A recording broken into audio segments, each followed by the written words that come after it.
Hi friends, പുതിയൊരു വീഡിയോയിലേക്ക് സ്വാഗതം. നമ്മൾ മിക്കവരും നേരിടുന്ന വലിയൊരു പ്രശ്നമാണ് വാതിലിൻ്റെ സൈഡിലും അതുപോലെ തന്നെ ടൈലിൻ്റെ ഒക്കെ ഇടയിൽ ഉറുമ്പും ചിതലുമൊക്കെ ഇതുപോലെ മണ്ണ് കുത്തിയിടുന്നത്. ഇങ്ങനൊരവസ്ഥ കണ്ടാൽ നമ്മളത് ഒട്ടും നിസ്സാരമായിട്ട് തന്നെ കാണരുതേ. ഇങ്ങനെ ഉറുമ്പും ചിതലുമൊക്കെ മണ്ണ് കുത്തി കുത്തി കാലക്രമേണ ആ വാതിൽ തന്നെ നശിച്ചു പോകാനുള്ള ചാൻസ് ഉണ്ട്. ചിതലിനെയും ഉറുമ്പിനെയും ഒക്കെ നശിപ്പിക്കാനുള്ള മരുന്നുകൾ ഇന്ന് മാർക്കറ്റിൽ അവൈലബിൾ ആണ്. പക്ഷേ വലിയ വില കൊടുത്ത് ധാരാളം കെമിക്കൽസ് അടങ്ങിയ ഇത്തരം മരുന്നുകൾ ഒന്നും തന്നെ ഇല്ലാതെ നമ്മുടെ വീട്ടിലുള്ള ഒരൊറ്റ ഐറ്റം മാത്രം വെച്ച് ഈ പ്രശ്നം പരിഹരിക്കാൻ സാധിക്കും. ഈ ഒരൊറ്റ കാര്യം ചെയ്തു വെച്ചാൽ ഒരു കാലത്തും ഉറുമ്പും ചിതലും പിന്നെ ആ പരിസരത്തേക്ക് പോലും അടുക്കില്ല. അത്രയ്ക്ക് എഫക്റ്റീവാണ് കേട്ടോ നമ്മുടെ ഈ സൊല്യൂഷൻ. 100% റിസൾട്ട് നൽകുന്ന നമ്മുടെ ഈ സൊല്യൂഷൻ എങ്ങനെയാണ് അപ്ലൈ ചെയ്യേണ്ടതെന്ന് നോക്കാം. ആദ്യം തന്നെ നമുക്ക് ആ ഭാഗം, അതായത് ഉറുമ്പോ ചെതിലോ മണ്ണെടുത്തിട്ടുള്ള ആ ഭാഗം നന്നായിട്ടും തൂത്ത് തുടച്ച് ക്ലീനാക്കി എടുക്കാം. ഇനി നമുക്ക് ആവശ്യമായ ആ പവർഫുൾ ഐറ്റമാണ് ടോയ്ലറ്റ് ക്ലീനറായ ഹാർപിക്. ഉറുമ്പ് കുത്തിയ ഭാഗത്തെ മണ്ണും പൊടിയൊക്കെ തൂത്ത് തുടച്ച് ക്ലീനാക്കിയ ശേഷം നമുക്ക് കുറച്ച് ഹാർപിക് ആ വിടവിലേക്കൊന്ന് ഒഴിച്ചു കൊടുക്കാം. നമ്മുടെ മിക്കവരുടെയും വീടുകളിലുള്ള ഒരു സാധനമല്ലേ ഇത്. അതുകൊണ്ട് ഇങ്ങനെ ഒരു പ്രോബ്ലം വന്നു കഴിഞ്ഞാൽ ഇതിന് പ്രത്യേകിച്ച് മരുന്നൊന്നും അന്വേഷിച്ച് ഓടേണ്ട ആവശ്യമില്ല കേട്ടോ. നമ്മുടെ ഹാർപിക് മാത്രം മതി. ഈ ഭാഗത്ത് ഉറുമ്പ് നന്നായിട്ട് കുത്തി കുഴിച്ചു വെച്ചിട്ടുണ്ട്. അപ്പോൾ ഹാർപിക് ഇവിടെ ഒഴിച്ചതിന് ശേഷം ഒരു കമ്പ് കൊണ്ട് നമുക്കിതിനുള്ളിലേക്ക് ഒന്ന് നന്നായിട്ട് തേച്ച് കൊടുക്കാം.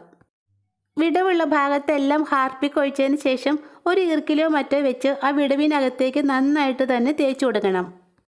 ഉറുമ്പ് മണ്ണെടുത്ത ഭാഗത്തെല്ലാം ഹാർപിക് ഒഴിച്ചതിന് ശേഷം ഇനി ഇത് നന്നായിട്ടൊന്ന് ഉണങ്ങുന്നത് വരെ കാത്തിരിക്കാം. ഹാർപിക് നന്നായിട്ടൊന്ന് ഉണങ്ങിയതിന് ശേഷം വേണമെങ്കിൽ മാത്രം നമുക്കിതൊന്ന് തുടച്ച് മാറ്റാം. ഉറുമ്പ് കുത്തി മണ്ണെടുത്ത ഈ വിടവുകളിലെല്ലാം ധാരാളം ഉറുമ്പുകളും ചിതലുകളും ഉണ്ടാവും. നമ്മുടെ ഹാർപിക് അങ്ങോട്ട് ചെല്ലുമ്പോൾ അതിൻ്റെ ആ അസിഡിക് നേച്ചർ കാരണം ഇവയെല്ലാം കൂട്ടത്തോടെ ചത്തുപോകും. ഒരൊറ്റ തവണ മാത്രം ഈ സൂത്രം ചെയ്താൽ മതി. പിന്നെ ആ വാതിലിൻ്റെ ആയുസ്സിൽ ഉറുമ്പോ ചെതലോ ഒന്നും അതിൻ്റെ പരിസരത്തേക്ക് പോലും അടുക്കില്ല. അത്രയ്ക്ക് പവർഫുള്ളാണ് കേട്ടോ നമ്മുടെ ഈ സൊല്യൂഷൻ. ഈ ടിപ്പ് നിങ്ങൾക്ക് യൂസ്ഫുള്ളായി തോന്നുവാണെങ്കിൽ ഉറപ്പായിട്ടും ചെയ്ത് നോക്കണേ. നമ്മുടെ അലമാരയ്ക്കകത്തും അതുപോലെ കിച്ചൺ കൗണ്ടർ ടോപ്പിലും കിച്ചൺ കബോർഡ്സിലൊക്കെയുള്ള സ്ഥിരം ശല്യക്കാരാണ് പല്ലി, പാറ്റ, ഉറുമ്പ്, എട്ടുകാലി എന്നിവയൊക്കെ. അതുപോലെ തന്നെ നമ്മുടെ ബുക്ക് ഷെൽഫിലുള്ള ഒരു പ്രധാന വില്ലനാണ് ഇരട്ടവാലൻ. ഇവയൊക്കെ തുരത്തി ഓടിക്കാനുള്ള നല്ലൊരു ടിപ്പാണ് കേട്ടോ അടുത്തായി പറയുന്നത്. ഇതിനായിട്ട് നമുക്ക് വേണ്ടത് കുറച്ച് സോപ്പ് കഷ്ണങ്ങളാണ്. ചെറിയ നനവുള്ളതും എന്നാൽ അത്രയ്ക്ക് അങ്ങോട്ട് കുഴഞ്ഞു പോകാത്തതുമായ കുറച്ച് സോപ്പ് കഷ്ണങ്ങളാണ് ഞാനിവിടെ എടുത്തിട്ടുള്ളത്. പല്ലിയെയും പാറ്റയെയും ഉറുമ്പിനെയും ഒക്കെ തുരത്തി ഓടിക്കാൻ വളരെ വളരെ എഫക്റ്റീവായ ഒന്നാണ് ഗ്രാമ്പൂ. ഞാനിവിടെ കുറച്ച് ഗ്രാമ്പൂ കൂടി എടുത്തിട്ടുണ്ട്. നമ്മളെടുത്ത ഓരോ സോപ്പ് പീസിലേക്കും 1-2 ഗ്രാമ്പൂ ഇതുപോലെ ഒന്ന് കുത്തി കൊടുക്കാം. ഡ്രൈ ആയ സോപ്പിലേക്ക് ഗ്രാമ്പൂ ഇങ്ങനെ കുത്താൻ കുറച്ച് പാടാണ്. ചെറിയ നനവുള്ള സോപ്പാണെങ്കിൽ ഇത് വളരെ ഈസി ആയിട്ട് നമുക്ക് കുത്തിയെടുക്കാൻ സാധിക്കും. ഞാനിവിടെ 3 സോപ്പ് പീസിലേക്കും ഗ്രാമ്പ് കുത്തിയിട്ടുണ്ട്. നിങ്ങൾക്ക് ആവശ്യമുള്ള അത്രയും സോപ്പ് പീസ് എടുക്കാം കേട്ടോ. ഞാനിവിടെ 3 എണ്ണം മാത്രമേ എടുക്കുന്നുള്ളൂ. ഗ്രാമ്പൊക്കെ കുത്തി കുറച്ച് നേരം വെച്ച് കഴിഞ്ഞപ്പോഴേക്കും നമ്മുടെ സോപ്പ് നന്നായിട്ട് ഡ്രൈ ആയി കിട്ടിയിട്ടുണ്ട്. ഇനി നമുക്കൊരു ടിഷ്യൂ പേപ്പർ വിരിച്ചിട്ടതിന് ശേഷം നമ്മൾ ആ ഗ്രാമ്പ് കുത്തിയ സോപ്പില്ലേ അതിൽ നിന്നും ഒരു പീസ് എടുത്ത് ഈ പേപ്പറിൻ്റെ നടുവിലേക്ക് വെച്ച് ഇതുപോലെ ഒന്ന് മടക്കിയെടുക്കാം. സോപ്പിലേക്ക് ഗ്രാമ്പ് കുത്തി കഴിഞ്ഞപ്പോൾ വല്ലാത്തൊരു സ്മെല്ലാണ് കേട്ടോ ഇവിടെ നിറയെ. പല്ലിക്കും പാറ്റയ്ക്കും ഉറുമ്പിനും ഒന്നും ഒട്ടും പിടിക്കാത്തൊരു സ്മെല്ലാണത്. 2 സോപ്പ് പീസ് ഞാനിങ്ങനെ ടിഷ്യൂ പേപ്പറിൽ വെച്ച് പൊതിഞ്ഞെടുക്കുന്നുണ്ട്. നമ്മളിത് ടിഷ്യൂ പേപ്പറിൽ പൊതിഞ്ഞതുകൊണ്ട് പ്രത്യേകിച്ച് ഹോൾ ഇടേണ്ട ആവശ്യമൊന്നുമില്ല കേട്ടോ. അല്ലാണ്ട് തന്നെ നല്ലൊരു സ്മെല്ല് ഇതിൽ നിന്ന് വരുന്നുണ്ട്. പൊതിഞ്ഞെടുത്ത സോപ്പ് പീസിൽ ഒരെണ്ണം ഞാൻ എൻ്റെ അലമാരയ്ക്കുള്ളിലെ തുണികൾക്കിടയിലാണ് വയ്ക്കുന്നത്. അലമാരയ്ക്കുള്ളിൽ പല്ലിയോ പാറ്റയോ ഉറുമ്പോ എന്തെങ്കിലും ഉണ്ടെങ്കിൽ ഇതിൻ്റെ ആ സ്മെല്ല് കാരണം അവയെല്ലാം ആ പരിസരം വിട്ട് തന്നെ പോയിക്കോളും. മറ്റൊരെണ്ണം ഞാൻ എൻ്റെ ബുക്ക് ഷെൽഫിലാണ് കേട്ടോ വയ്ക്കുന്നത്. അവിടെ ഇരട്ടവാലൻ്റെ ശല്യം ഇച്ചിരി കൂടുതലാണ്. അതുകൊണ്ടാണ് അവിടെ ഞാൻ ഒരെണ്ണം വയ്ക്കുന്നത്.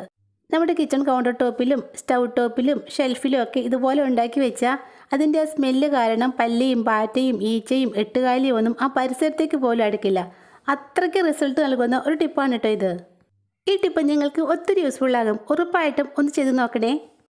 എലി, കൊതുക് എന്നിവയുടെ ശല്യം പൂർണ്ണമായും ഇല്ലാതാക്കാനുള്ള ഒരു കിടിലൻ ടിപ്പാണ് കേട്ടോ ഇനി പറയുന്നത്. പിന്നെ 100% റിസൾട്ട് നൽകുന്ന ഈ ടിപ്പ് നമ്മുടെ വീടിന് പുറത്ത് മാത്രമേ ചെയ്യാൻ പാടുള്ളൂ.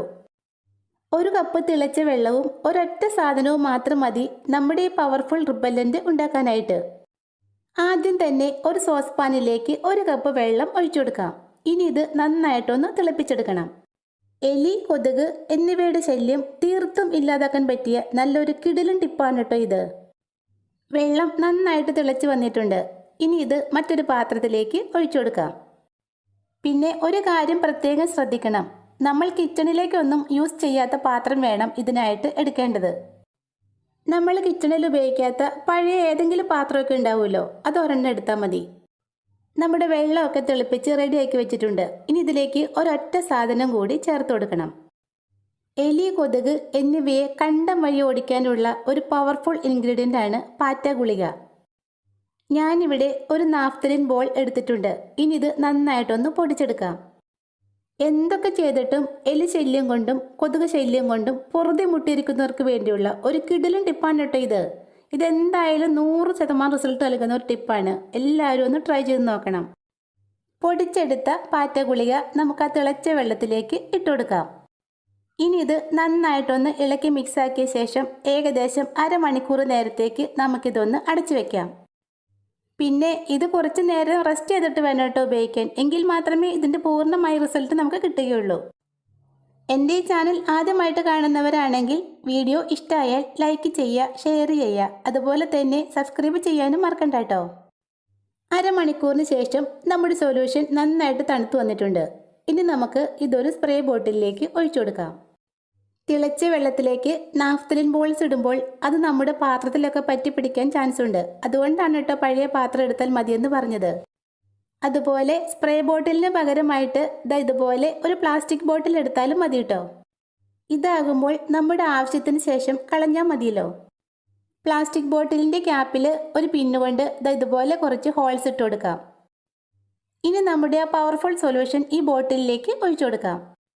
ഇനി ഇത് നമ്മുടെ വീടിന് ചുറ്റും സ്പ്രേ ചെയ്ത് കൊടുക്കാം. പ്രത്യേകിച്ച് എലിശല്യം കൂടുതലുള്ള സ്ഥലങ്ങളാണ് കാർ പോർച്ചും മതിലിൻ്റെ അരികുമൊക്കെ. ഇവിടെയൊക്കെ നമുക്കിത് സ്പ്രേ ചെയ്യാം. കൊതുക്, എലി എന്നിവയെ ഒറ്റയടിക്ക് തുരത്തി ഓടിക്കാനുള്ള കിടിലൻ സ്പ്രേ ആണ് കേട്ടോ ഇത്. ഒരു തവണ യൂസ് ചെയ്താൽ ഒരാഴ്ചത്തേക്ക് എലിയുടെയും കൊതുകിൻ്റെയും ശല്യം ഉണ്ടാവുകയില്ല. അത്രയ്ക്ക് പവർഫുള്ളാണിത്. എലിശല്യം മൂലം കൊതുക് ശല്യം മൂലം പൊറുതി മുട്ടിയിരിക്കുന്നവർക്ക് വേണ്ടിയുള്ള കിടിലൻ ഐറ്റമാണ് കേട്ടോ ഇത്. എന്തായാലും നിങ്ങളിതൊന്ന് ട്രൈ ചെയ്ത് നോക്കണം. സൂപ്പർ റിസൾട്ടാണ്. വീഡിയോ ഇഷ്ടമായെങ്കിൽ എൻ്റെ ഈ ചാനലൊന്ന് സബ്സ്ക്രൈബ് ചെയ്തേക്കണേ. താങ്ക്